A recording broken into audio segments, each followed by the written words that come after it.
democracia morreu no mundo, né, João? Porque se falasse, a democracia, no Brasil está se lutando pela democracia e a gente vê um governo que apoia ditaduras. Ou seja, é aquela questão, acabou a democracia, democracia é qualquer coisa.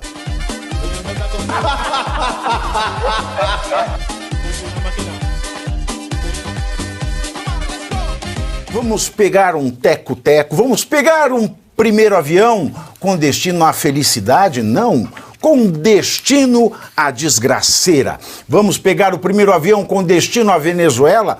Porque, não sei se vocês sabiam, hoje venceu o prazo do CNE, que é o TSE venezuelano, de divulgar as atas. Não divulgou. Passou, piu, acabou. E o jornalista venezuelano Isnardo Bravo disse ontem, em entrevista ao programa Oeste Sem Filtro, aqui da revista Oeste, que Maduro está fabricando atas falsas da eleição para alterar o resultado do verdadeiro vencedor do pleito. Aspas. Em alguns galpões na Venezuela, no principal depósito principal do Conselho Nacional Eleitoral, estavam fabricando umas atas falsas para que pudessem mostrar aos especialistas eleitorais. Fecho aspas. O jornalista explicou que as urnas da Venezuela têm um sistema para identificar as atas, o que tornaria difícil alterar esses dados. Ele disse ainda que é possível auditar todas as atas, mas esse processo dependeria de uma permissão, é claro, do ditador. E um estudo independente que foi conduzido por pesquisadores brasileiros e estrangeiros a partir das atas das sessões eleitorais da Venezuela indica que Edmundo Gonzalez, candidato da oposição, venceu a eleição presidencial com 66,1% dos votos contra 31,3% de Maduro. É um resultado parecido com o que Maria Corina Machado ela havia alertado o grupo da oposição liderado pela Maria Corina Machado, né, falou ontem de 67%, e esse grupo independente de trabalho chegou a esse número de 66,1%.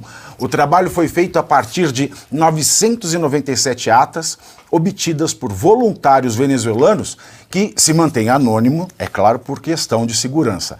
Já o subsecretário de Estado norte-americano, Brian Nichols, afirmou que Edmundo Gonzalez recebeu mais votos do que Maduro com base nas atas divulgadas pela oposição.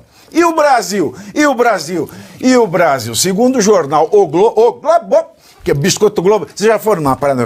Biscoito Globo, Biscoito Globo, Biscoito Globo, Biscoito Globo, Biscoito Globo. Segundo o jornal O Globo, o Brasil não aceitará, não admitirá uma apuração paralela para reconhecer o vencedor das eleições venezuelanas, seja Maduro ou Gonzalez.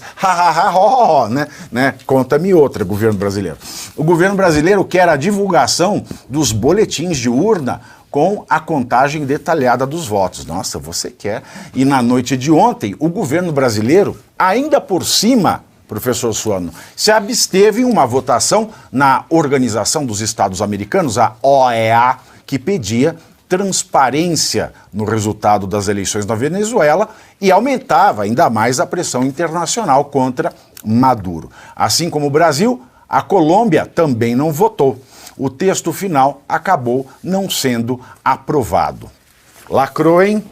Isso é pior do que lacração. O Maduro, ele bobeou. Ele devia ter adotado urna igual a brasileira. Bobeou. Talvez seria melhor, porque aí seria mais difícil de você fazer aquilo que está sendo solicitado, que é apresentar a ata em que confere a quantidade de votos físicos com aquilo que surgiu no boletim. Isso é possível, é viável. Infelizmente, olha que dado. Estão dizendo que precisa da autorização do Maduro. Não precisa da autorização do Maduro. Isso é irrelevante, a autorização do Maduro. Já tem um elemento inadequado, errado e anticonstitucional. Nada a ver com a Constituição venezuelana, por mais errada que ela seja. Por qual razão? Porque o CNE, ele é um poder autônomo em relação ao poder executivo e em relação ao poder judiciário. Ele não precisa da autorização do Maduro. É uma decisão do CNE para dizer, faremos a auditagem e utilizaremos todas as atas. As atas serão... E qual o percentual? 100%, 5%, 10%. É o CNE que define isso. Não precisa de autorização do Maduro, o que já demonstra a primeira falha aí. Segundo, ora, o governo brasileiro ele perdeu a oportunidade de entrar para a história, ele se absteve, não teve nenhum voto contrário. O que aconteceu foi o seguinte, ou melhor, a favor do Maduro. O que aconteceu foram 17 votos contrários dizendo que não reconheceriam. Eram necessários 18. E 11 votos de abstenção, na realidade se abstiveram. E nem combina com Lula, né, se abster. E o pior de tudo é que essa abstenção representou a posição do Brasil, aquele voto que definiria a necessidade, sim, de uma auditagem externa, ou a anulação da eleição e a convocação de novas eleições, ou então que se declarasse que a contagem paralela seria aceita. E é necessário ter uma contagem paralela. O Lula já utilizou, com todo respeito, do máximo do cinismo. Por qual razão? Porque ele disse que não aceitará uma contagem paralela, só ficará apenas a contagem oficial, que depende do CNE, que acabou de declarar que precisa da autorização do Maduro. Está tudo errado. Além disso, o que ele disse, segundo o seu assessor especial para assuntos de relações internacionais da Presidência da República, Celso Amorim, que é um homem foi chamado durante muito tempo com um cara de maior habilidade cortiça do mundo, porque quando chegava estava sempre boiando, nunca sabia o que estava acontecendo. Ah, igual bosta. Porque realmente é isso mesmo. Só faltava alguém dizer assim, talvez pelo odor não seja cortiça. Mas veja, o que ele falou, não, realmente não há provas de que houve a vitória, mas também não há provas de que não houve fraude e que houve a derrota. Como não há prova de nada, continua tudo como está. É o que ele está dizendo para todo mundo, dando a justificativa e já o argumento para o governo brasileiro dizer, olha, diante do quadro, como não tem como provar nada, então nós vamos reconhecer o governo do nosso amigo Maduro, que agora a gente pode falar, porque no período de 2022 ninguém podia citar isso. A razão, não sei por qual era, mas não podia dizer, ninguém poderia dizer da amizade dele com o Maduro, da aproximação com Ortega, da aproximação com Cuba e da aproximação com tudo aquilo que representava o combate à democracia, contra a democracia. Ninguém podia falar, mas aí já está dado o argumento. O que é de se lastimar é que isso vai colocar o Brasil na condição de pária internacional. O sonho do PT no período do governo Bolsonaro. O Brasil nunca foi pária internacional do governo Bolsonaro. Tentaram destruir a imagem do presidente Bolsonaro. Ele sofreu bullying em todo lugar que ele ia.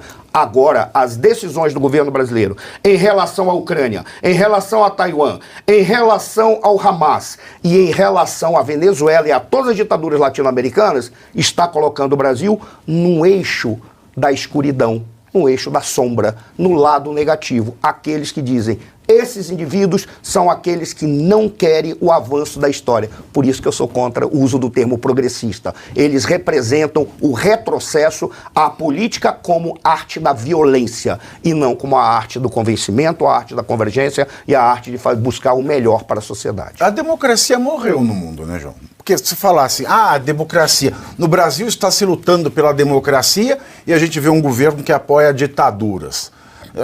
Ou seja, é aquela questão, acabou a democracia, democracia é qualquer coisa. Democracia entrou no ringue junto com a lutadora italiana. Pois é, entrou no ringue e você vê que até o discurso ele é idêntico ao que ocorreu no Brasil, que ocorreu na Argentina, que ocorreu em todos os lugares. Eles estão lutando contra os fascistas de extrema-direita para salvar a democracia. Até o discurso é repetitivo e cansativo. E até de forma similar ele também mencionou o Elon Musk, culpou o Elon Musk, que ele teria tido alguma culpa, chamou para briga, o Elon Musk também respondeu.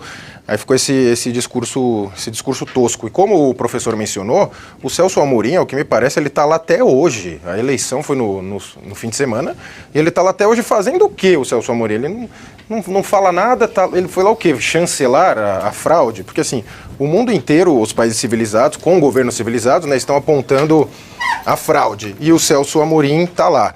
E a gente também tem os nossos deuses do Olimpo, né, do Supremo Tribunal Federal, que palpitam sobre tudo. Nesse tema eles estão bem quietinhos, eles não estão falando nada, estão bem tímidos a respeito desse tema.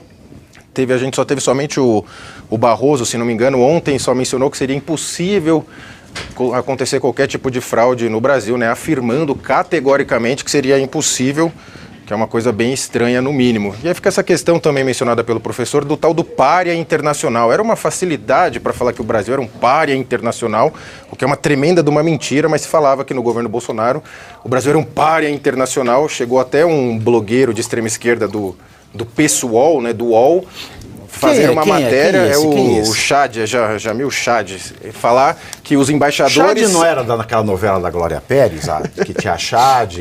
Essa daí. Não é? O clone. Não, ele chegou a fazer uma matéria orgulhoso de que embaixadores teriam sabotado a política externa do Bolsonaro durante o governo, que é uma traição à pátria, né? O crime de lesa pátria. Falando orgulhosamente, eles sabotaram o bolsonarismo na política exterior. Isso é um crime gravíssimo e ficou por isso mesmo. E é isso, para fechar também, fica aquela questão de quem votou no Lula para salvar a democracia. Vocês sabiam quem era o Lula. O Lula nunca escondeu que ele era isso, nunca escondeu que ele apoiava. O PT sempre foi isso. Então peçam desculpas ao Brasil. Mas o CNE proibiu de falar que ele era amigo do Maduro. Não, mas quem apoiou ele pode pedir desculpa pro TSE. Esse negócio do gato, o Kiko, tá fundindo a minha cabeça. Está fundindo a minha cabeça, está totalmente fundida. Com essa história do gato, do Kiko. Eu não sei o que é CNE, o que é TSE. Está tão parecido.